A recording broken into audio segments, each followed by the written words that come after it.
Viewers welcome back on program. So viewers ਹੁਣ ਆਪਾਂ ਗੱਲਬਾਤ ਕਰਨ ਜਾ ਰਹੇ ਹਾਂ ਕਿ ਫਰਵਰੀ 2020 ਵਿੱਚ ਅਮਰੀਕਾ ਨੇ ਤਾਲਿਬਾਨ ਨਾਲ ਸਮਝੌਤਾ ਕਰਕੇ ਅਫਗਾਨਿਸਤਾਨ ਵਿਚਲੀ 19 ਸਾਲਾਂ ਤੋਂ ਜਾਰੀ ਜੰਗ ਖਤਮ ਕਰਨ ਦਾ ਸਰਾਹਨਯੋਗ ਫੈਸਲਾ ਲਿਆ ਸੀ। ਪਰ ਹੁਣ ਬਾਈਡਨ ਐਡਮਿਨਿਸਟ੍ਰੇਸ਼ਨ ਤੇ ਪੈਂਟਾਗਨ ਦਾ ਵੱਧ ਰਿਹਾ ਦਬਾਅ ਸੈਨਤਾ ਮਾਰਦਾ ਹੈ ਕਿ ਤਾਲਿਬਾਨ ਨਾਲ ਇਸ ਸਮਝੌਤੇ ਨੂੰ ਅਮਰੀਕਾ ਵੱਲੋਂ ਰੱਦ ਕੀਤਾ ਜਾ ਸਕਦਾ ਹੈ। ਸੋ ਇਸ ਬਾਰੇ ਆਪਾਂ ਵਿਚਾਰ ਚਰਚਾ ਕਰਨ ਜਾ ਰਹੇ ਹਾਂ।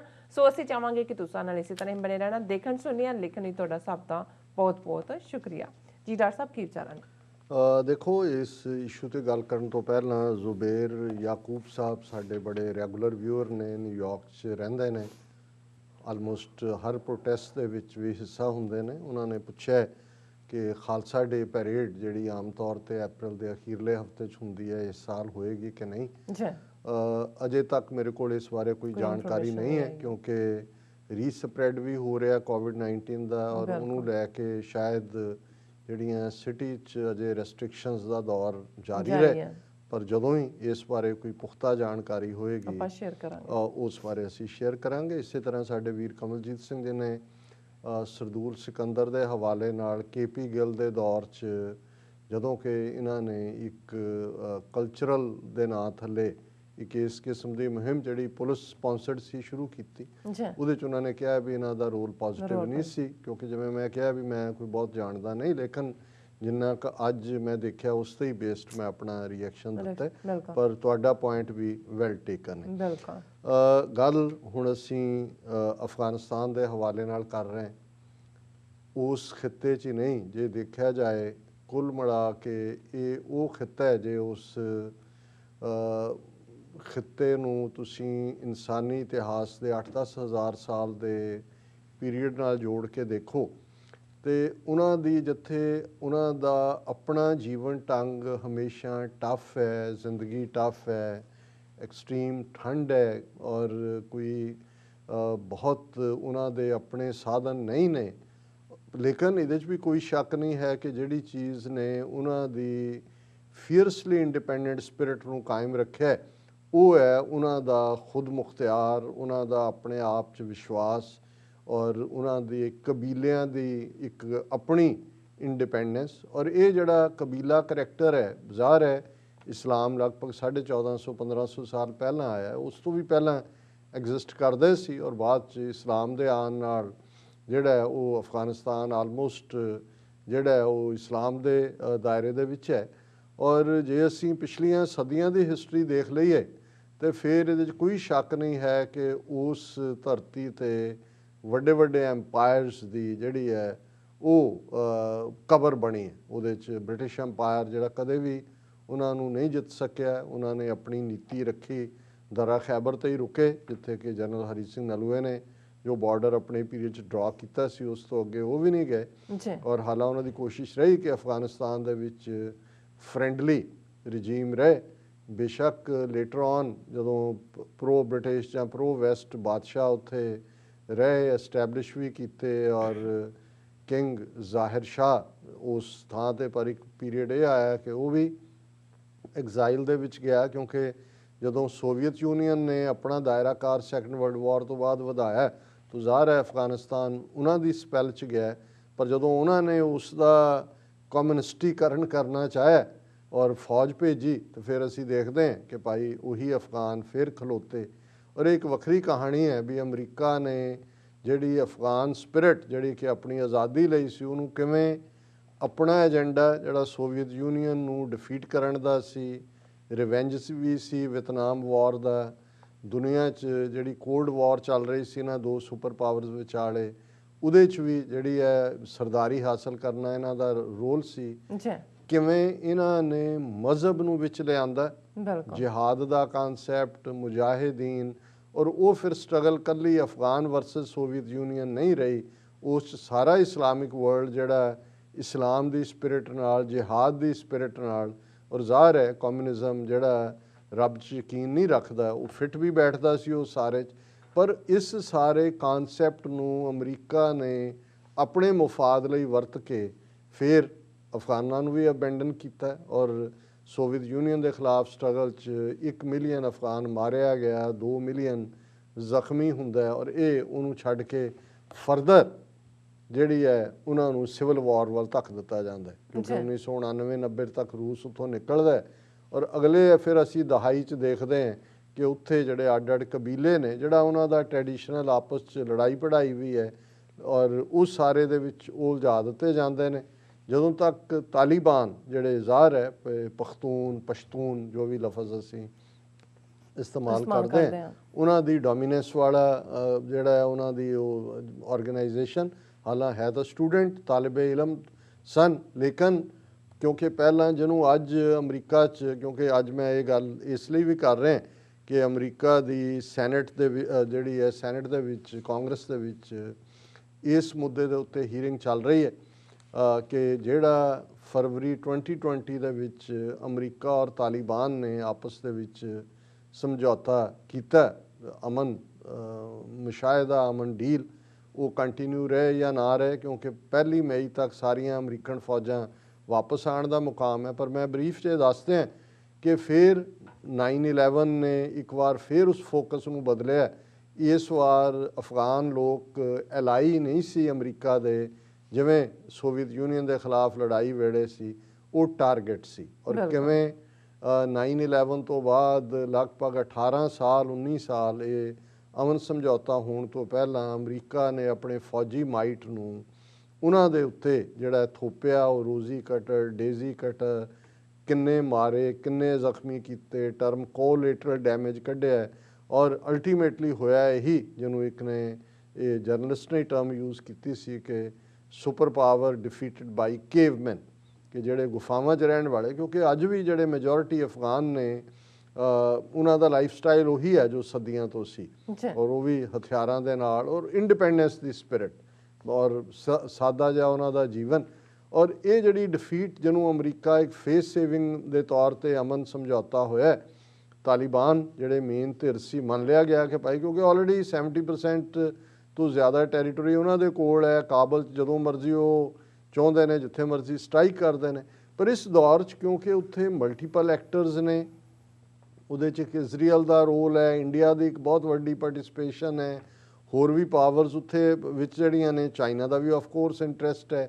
ਸੋ ਕਿੰਨਾ ਕੁਝ ਖੜਾ ਕੀਤਾ ਗਿਆ। ਉਹੀ ਇਸਲਾਮਿਕ ਸਟੇਟ ਜਿਹੜੀ ਮਿਡਲ ਈਸਟ ਦੇ ਵਿੱਚ ਸੀਰੀਆ ਔਰ ਦੂਜੇ 'ਚ ਆਈ, ਉਹਨਾਂ ਨੂੰ ਵੀ ਕਦੇ ਅਮਰੀਕਨਾਂ ਨੇ ਹੀ ਖੜਾ ਕੀਤਾ ਉੱਥੇ ਮਿਡਲ ਈਸਟ 'ਚ ਆਪਣੇ ਮਫਾਦ ਲਈ। ਪਰ ਇਹ ਤੁਸੀਂ ਜੇ ਹਿਸਟਰੀ ਦੇਖੋਗੇ ਇਹਨਾਂ ਦੀ, ਤੇ ਇਹੋ ਖੁਸ਼ੀ ਹੈ ਜਿਹਨੂੰ ਅੱਜ ਖੜਾ ਕਰਦੇ ਨੇ, ਫਿਰ ਉਹਨੂੰ ਹੀ ਐਨਮੀ ਬਣਾ ਕੇ ਉਹਨੂੰ ਡਿਸਟਰੋਏ ਕਰਨ ਦੀ ਗੱਲ ਕਰਦੇ ਨੇ। ਸੋ ਤਾਲਿਬਾਨ ਤੋਂ ਇਸ ਸਾਰੇ ਜਿਹੜਾ ਐਗਰੀਮੈਂਟ ਸੀ, ਉਹਦੀ ਸਪਿਰਿਟ ਇਹ ਸੀ ਕਿ ਭਾਈ ਤਾਲਿਬਾਨ ਜਿਹੜੇ ਨੇ ਉਸ ਇਸਲਾਮਿਕ ਸਟੇਟ ਜਾਂ ਅਲ-ਕਾਇਦਾ, ਜਿਹਦੇ ਵੱਖੋ ਵੱਖਰੇ ਨਾਂ ਨੇ, ਉਹੀ ਬੰਦੇ ਹੁੰਦੇ ਨੇ, ਉੱਧਰ ਚਲੇ ਜਾਣ ਹੋਰ ਹੋ ਜਾਂਦੇ ਨੇ ਉੱਧਰ, ਕਿ ਉਹਨੂੰ ਕੰਟੇਨ ਕਰਨ 'ਚ ਮਦਦ ਕਰੇ। ਉਹ ਤਾਂ ਉਹਨਾਂ ਦਾ ਵੀ ਇੰਟਰਸਟ ਹੈ ਤਾਲਿਬਾਨ ਦੇ, ਉਹਨਾਂ ਦਾ ਮੁਲਕ ਹੈ, ਪਸ਼ਤੂਨ ਔਰ ਦੂਸਰੇ ਕਬੀਲਿਆਂ ਦਾ ਮੁਲਕ ਹੈ। ਉਹ ਨਹੀਂ ਚਾਹੁੰਗੇ ਕਿ ਮਿਡਲ ਈਸਟ ਜਾਂ ਦੂਸਰੇ ਦੇ ਲੋਕ ਆ ਕੇ ਉਹਨਾਂ ਨੂੰ ਡਿਕਟੇਟ ਕਰਨ। ਹਾਲਾਂ ਮਜ਼ਹਬ ਦੀ ਇੱਕ ਆਪਣੀ ਸਪਿਰਿਟ ਹੁੰਦੀ ਹੈ, ਜਦੋਂ ਐਨਮੀ ਕਾਮਨ ਹੈ ਉਹਦੇ 'ਚ ਕਿਸੇ ਦੀ ਉਹ ਮਦਦ ਲੈਣ, ਉਸ ਦੇ ਵਿੱਚ ਤਾਂ ਚੈਚਨੀਆ ਤੋਂ ਜਾ ਕੇ ਦੁਨੀਆ ਭਰ ਤੋਂ ਜਾ ਕੇ ਵੀ ਜਿਹੜੇ ਨੇ ਉੱਥੇ ਲੜਾਕੇ ਲੜਦੇ ਰਹੇ ਨੇ।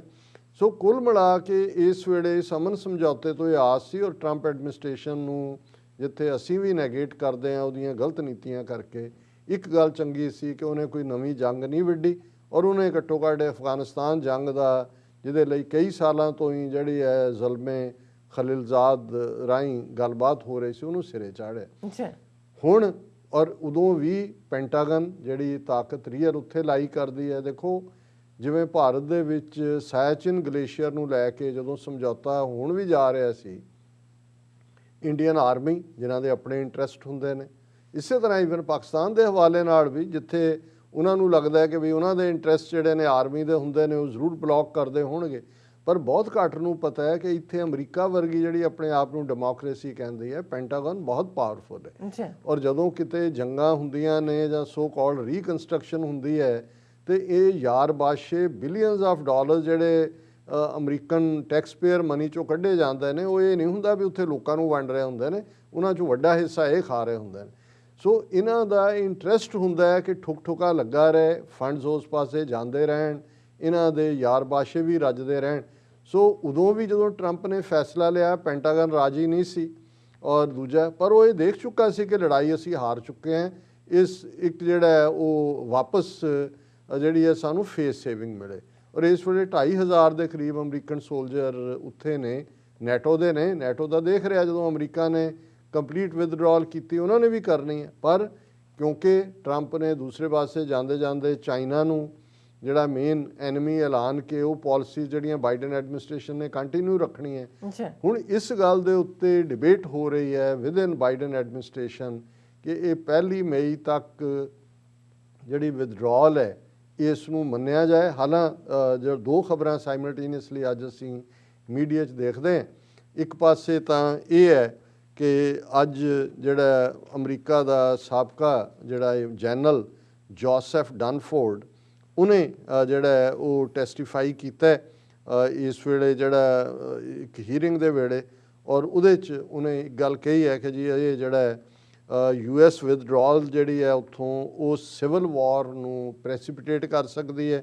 ਔਰ ਨਾਲ ਦੀ ਨਾਲ ਉਹਨੇ ਕਿਹਾ ਕਿ ਜੀ ਵੀ ਨੋ ਦੈਟ ਤਾਲਿਬਾਨਸ ਹੈਵ ਹੈਡ ਸੈਂਕਚੁਰੀਜ਼ ਇਨ ਪਾਕਿਸਤਾਨ, ਔਰ ਉਹਨਾਂ ਦਾ ਇੱਕ ਡਿਪਲੋਮੈਟਿਕ ਟਰੈਵਲਿੰਗ ਉਹ ਮਾਸਕੋ ਵੀ ਹੈ, ਬੀਜਿੰਗ ਵੀ ਹੈ, ਬਾਕੀ ਕੰਟਰੀ 'ਚ ਵੀ ਹੈ, ਗਲਫ 'ਚ ਵੀ ਹੈ, ਔਰ ਇਹ ਈਵਨ ਈਰਾਨ ਵੀ ਜਿਹੜਾ ਉਹਨਾਂ ਨੂੰ ਮਟੀਰੀਅਲ ਪ੍ਰੋਵਾਈਡ ਹੈਲਪ ਕਰ ਰਿਹਾ। ਔਰ ਇਹ ਜਿਹੜੀ ਹੈ ਇਸ ਦੇ ਲਈ ਜੇ ਇਮੀਡੀਏਟ ਵਿਦਡਰਾਅਲ ਹੋਏਗੀ ਤਾਂ ਉੱਥੇ ਸਿਵਲ ਵਾਰ ਹੋਏਗੀ। ਔਰ ਇਹ ਇਸ ਵੇਲੇ ਜਿਹੜਾ ਇਹ ਜਨਰਲ ਹੈ Joseph Dunford US institute of peace ਦੇ ਲਈ ਕੰਮ ਕਰਦਾ ਹੈ। ਔਰ ਉਹਦੇ 'ਚ ਉਹਨਾਂ ਨੇ ਕਿਹਾ ਕਿ we are not advocating for a unilateral declaration that we remain behind after the 1st of May. We are recommending that Taliban actually hear that same message from other regional stakeholders, not the least of which is China, Russia and Pakistan. So ਇਹ double ਜਿਹੀ game ਖੇਲ ਰਹੇ ਨੇ। ਔਰ ਉਹਦੇ 'ਚ America ਚਾਹੁੰਦਾ ਹੈ ਕਿ ਤਾਲਿਬਾਨ ਇਹ 1 ਮਈ ਦੀ ਥਾਂ ਇਹਨੂੰ ਐਕਸਟੈਂਡ ਕਰ ਦੇ ਵਿਦਡਰਾਅਲ ਦੀ, ਤਾਂ ਕਿ ਜਿਹੜਾ ਐਗਜ਼ਿਸਟਿੰਗ ਰਜੀਮ ਹੈ ਉਹਦੇ ਪੈਰ ਹੋਰ ਲੱਗ ਜਾਣ। ਪਰ ਉਹ ਪੰਜਾਬੀ 'ਚ ਕਹਿੰਦੇ ਨੇ ਜਿਹੜੇ ਤਰਨਤਾਰਨ ਕੋੜੇ ਉਹ ਅੰਮ੍ਰਿਤਸਰ ਵੀ ਕੋੜੇ, ਵੀ ਇਹਨਾਂ ਨੂੰ ਫਰਕ ਤਾਂ ਕੋਈ ਨਹੀਂ ਪੈਣਾ ਹੈ, ਉਹ ਤਾਂ ਆਲਰੇਡੀ ਉਹਨਾਂ ਦੀ ਰਿਟ ਨਹੀਂ ਰਨ ਕਰਦੀ। ਹਾਲਾਂਕਿ ਇੱਕ ਪਾਸੇ ਇੱਧਰ ਇਹ ਮਾਹੌਲ ਬਣਾਇਆ ਜਾ ਰਿਹਾ, ਦੂਸਰੇ ਪਾਸੇ ਅਸੀਂ ਖਬਰ ਦੇਖ ਰਹੇ ਹਾਂ ਕਿ ਅੱਜ ਹੀ ਬੜੇ ਜਨਵਰੀ ਤੋਂ ਬਾਅਦ ਪਹਿਲੀ ਵਾਰ ਦੋਹਾ ਦੇ ਵਿੱਚ ਕਤਰ 'ਚ ਗੱਲਬਾਤ ਖੋਲ੍ਹੀ ਹੈ ਉਹਨਾਂ ਨੇ। ਅਫਗਾਨਿਸਤਾਨ ਦੀਆਂ ਵਾਰਿੰਗ ਸਾਈਡ ਜਿਹੜੀਆਂ ਨੇ ਟੇਬਲ 'ਤੇ ਆ ਕੇ ਬੈਠੀਆਂ ਨੈਗੋਸ਼ੀਏਸ਼ਨ ਟੇਬਲ 'ਤੇ। ਔਰ ਤਾਲਿਬਾਨ ਦੇ ਸਪੋਕਸਮੈਨ ਮੁਹੰਮਦ ਨਈਮ ਨੇ ਉਹਨਾਂ ਨੇ ਟਵੀਟ ਕੀਤਾ that talks had resumed in Qatar where the insurgent movement maintains a political office। ਅਜੇ ਉਹਦੀਆਂ ਕੋਈ ਡਿਟੇਲਸ ਤਾਂ ਨਹੀਂ ਨੇ, ਪਰ ਉਹਨਾਂ ਨੇ ਕਿਹਾ ਜੀ ਗੱਲਬਾਤ ਕੋਰਡੀਅਲ ਮਾਹੌਲ ਦੇ ਵਿੱਚ ਹੋਈ। ਔਰ ਇਹ ਜਿਹੜੀ ਹੈ ਉਹਨਾਂ ਨੇ ਅਫਗਾਨ ਗੌਰਮੈਂਟ, ਕਿਉਂਕਿ ਉਹਨਾਂ ਨੂੰ ਇਹ ਲੱਗਦਾ ਅਮਰੀਕਾ ਨੂੰ ਵੀ ਇਹ ਨਾ ਹੋਏ ਕਿ ਸਾਰਾ ਹੀ ਢਾਂਚਾ ਕਲੈਪਸ ਹੋਏ ਜਿਹੜਾ ਹੋਣਾ ਹੈ। ਔਰ ਉਹਦੇ 'ਚ ਉਹਨਾਂ ਨੇ ਕਿਹਾ ਕਿ ਇਹ ਵੀ ਇੱਕ ਸੁਜੈਸ਼ਨ ਹੈ ਕਿ ਜੀ ਜੇ ਅਸੀਂ ਫੌਜ ਕੱਢ ਵੀ ਲਈਏ, there is even a suggestion of a smaller intelligence based force staying behind ਕਿ ਜੀ ਪਿੱਛੇ ਕੁਛ ਨਾ ਕੁਛ ਰਹੇ। ਔਰ ਕਿਉਂਕਿ ਇਹ ਬਾਈਡਨ ਐਡਮਿਨਿਸਟ੍ਰੇਸ਼ਨ ਅਜੇ ਜਿਹਨੂੰ ਕਹਿੰਦੇ ਨੇ ਕਿ ਨਾਪ ਤੋਲ ਕਰ ਰਿਹਾ, ਔਰ ਇਸੇ ਦੌਰਾਨ ਹੀ ਜਿਹੜਾ ਅਸ਼ਰਫ ਗਨੀ ਪ੍ਰੈਜ਼ੀਡੈਂਟ ਹੈ ਉਹਨੇ BBC ਨੂੰ ਇੱਕ ਇੰਟਰਵਿਊ ਦਿੱਤਾ ਔਰ ਉਹਦੇ 'ਚ ਉਹਨੇ ਕਿਹਾ ਕਿ ਅਫਗਾਨਿਸਤਾਨ ਕੋਈ ਵਿਤਨਾਮ ਨਹੀਂ ਹੈ ਔਰ ਆਉਣ ਵਾਲਾ ਵਕਤ ਜਿਹੜਾ ਹੈ ਇਹ ਕੁਰਬਾਨੀ ਦਾ ਵਕਤ ਹੈ। ਹੁਣ ਇਹ ਕਹੇ ਕਿ ਉਹ ਆਪਣੀ ਹੋਂਦ ਹੀ ਜਤਾ ਰਿਹਾ ਕਿ ਨਹੀਂ, ਕਿਉਂਕਿ ਆਮ ਜਿਹੜੇ ਲੋਕ ਨੇ ਉਹਨਾਂ ਨੂੰ ਤਾਂ ਪਤਾ ਹੈ ਵੀ ਇਹ ਮੈਟਰ ਨਹੀਂ ਕਰਦੇ, ਅਸ਼ਰਫ ਗਨੀ ਹੈ ਜਾਂ ਅਬਦੁੱਲਾ ਹੈ, ਲੇਕਿਨ ਉਹ ਆਪਣਾ ਭਾਰ ਬਣਾ ਰਿਹਾ ਹੈ। ਜੇ ਤੁਸੀਂ BBC ਇੰਟਰਵਿਊ ਟਾਈਮਿੰਗ ਦੇਖੋਗੇ ਜੀ this is not Vietnam, we are ready for sacrifice. ਔਰ ਇਸੇ ਤਰ੍ਹਾਂ ਇੱਥੇ ਜੇ ਐਕਸ ਜਨਰਲ ਇਹ ਕਹਿ ਰਿਹਾ ਹੈ ਕਿ ਜੀ ਸਿਵਲ ਵਾਰ ਹੋਏਗੀ, ਦੂਸਰਾ ਹੋਏਗਾ, ਪਰ ਤਾਲਿਬਾਨ ਵਿਗੜ ਕੇ ਇੱਕਦਮ ਤੋੜ ਹੀ ਨਾ ਦੇਣ ਵੀ ਖਾਓ ਖਸਮਾਂ ਨੂੰ ਅਸੀਂ ਲੱਗੇ ਆ ਕਾਬਲ ਲੈਣ, ਇਸ ਡਰੋਂ ਨਾਲ ਦੀ ਨਾਲ ਦੋਹਾ ਕਤਰ 'ਚ ਗੱਲਬਾਤ ਵੀ ਹੋ ਰਹੀ ਹੈ। ਸੋ ਇਹ ਇੱਕ ਮੈਸੇਜ ਵੀ ਹੈ। ਔਰ ਮੈਂ ਜਿਵੇਂ ਤਾਲਿਬਾਨ ਦੇ ਹਵਾਲੇ ਨਾਲ ਕਿਹਾ, ਜਿੱਥੇ ਉਹ ਜ਼ਬਰਦਸਤ ਫਾਈਟਰ ਨੇ ਉਹਦੇ ਬਾਰੇ ਕੋਈ ਰਾਵਾ ਨਹੀਂ, ਜ਼ਬਰਦਸਤ ਡਿਪਲੋਮੈਟ ਵੀ ਨੇ। ਜੇ ਕਿਵੇਂ ਗੱਲਬਾਤ 'ਚ ਵੀ ਪ੍ਰੈਸ਼ਰ ਬਣਾ ਕੇ ਰੱਖਣਾ ਹੈ ਔਰ ਦੁਸ਼ਮਣ ਨੂੰ ਐਨਗੇਜ ਵੀ ਰੱਖਣਾ ਹੈ ਅਤੇ ਆਪਣੀਆਂ ਸ਼ਰਤਾਂ ਵੀ ਮਨਵਾਉਣੀਆਂ। ਔਰ ਮੈਂ ਸਮਝਦਾ ਵੀ ਘੱਟੋ ਘੱਟ ਸਾਡੀ ਕਿਸਾਨ ਲੀਡਰਸ਼ਿਪ ਨੂੰ ਜ਼ਰੂਰ, ਜਿਹਨੂੰ ਕਹਿੰਦੇ ਨੇ ਕਿ ਕੋਈ ਉਹਨਾਂ ਦੀ ਕਿਤਾਬ 'ਚੋਂ, ਤਾਲਿਬਾਨ ਦੀ ਕਿਤਾਬ 'ਚੋਂ ਜੋ ਲੜਨ ਪੜ੍ਹਨ ਵਾਲਾ ਨਾ ਵੀ ਲੈਸਨ ਲੈਣ, ਉਹ ਤਾਂ ਨੌਜਵਾਨਾਂ ਲਈ ਛੱਡ ਦੇਣ, ਉਹ ਤਾਂ ਨੌਜਵਾਨ ਦੇਖਣਗੇ ਉਹਨਾਂ ਨੇ ਕੀ ਕਰਨਾ ਹੈ। ਘੱਟੋ ਘੱਟ ਡਿਪਲੋਮੇਸੀ ਦਾ ਮੈਸੇਜ ਹੀ ਲੈਣ ਕਿ ਟੇਬਲ ਦੇ ਉੱਤੇ ਤੁਹਾਡੀ ਸਟਰੈਂਥ ਉਹੀ ਹੁੰਦੀ ਹੈ ਜੋ ਤੁਸੀਂ ਜੰਗ ਦੇ ਮੈਦਾਨ 'ਚ ਦਿਖਾਈ ਹੁੰਦੀ ਹੈ। ਔਰ ਉਸ ਸਟਰੈਂਥ ਨੂੰ ਵੀ ਤੁਸੀਂ ਕਿਵੇਂ ਡਿਪਲੋਮੇਸੀ 'ਚ ਕਨਵਰਟ ਕਰਦੇ ਹੋ ਔਰ ਡਿਪਲੋਮੈਟਿਕ ਟਾਕ ਦੇ ਵਿੱਚ ਦੁਸ਼ਮਣ ਨੂੰ ਮਜਬੂਰ ਕਰਦੇ ਹੋ ਕਿ ਉਹਨੂੰ ਤੁਸੀਂ ਬਾਰ-ਬਾਰ ਉਹ ਜੰਗ ਦਾ ਮੈਦਾਨ ਦਿਖਾਓ, ਨਹੀਂ ਤੇ ਆ ਜਾਓ ਨਿਕਲ ਬਾਹਰ, ਬਾਹਾਂ ਟੰਗ ਲੈਂਦੇ ਸਾਡੇ ਆਪਸ 'ਚ ਲੜਨ ਵੇਲੇ ਤਾਂ ਕਹਿਣਗੇ ਬਾਹਾਂ ਕੁੰਝ ਕੇ ਕਿ ਆ ਜਾ ਬਾਹਰ, ਲੇਕਿਨ ਇੱਥੇ ਪਤਾ ਨਹੀਂ ਕਿਉਂ ਸਾਡੀ ਕਿਸਾਨ ਲੀਡਰਸ਼ਿਪ ਨੂੰ ਵੀ ਨਹੀਂ ਲੱਗਾ ਕਿ ਬਈ ਤੁਹਾਡੀ ਤਾਕਤ ਕਿੱਥੇ ਲਾਈ ਕਰਦੀ ਹੈ। ਸੋ ਇਹ ਗਰਾਊਂਡ ਦੀ ਜ਼ਮੀਨੀ ਹਕੀਕਤ ਹੈ। ਜੀ ਡਾਕਟਰ ਸਾਹਿਬ ਤੁਹਾਡਾ ਬਹੁਤ ਬਹੁਤ ਸ਼ੁਕਰੀਆ। ਸੋ ਹੱਥ ਲੈਣੇ ਬ੍ਰੇਕ, ਵਿਊਅਰਸ ਤੁਸੀਂ ਕਿਤੇ ਨਹੀਂ ਜਾਣਾ, ਮਿਲਦੇ ਹਾਂ ਆਫਟਰ ਦਿਸ ਸ਼ਾਰਟ ਬ੍ਰੇਕ।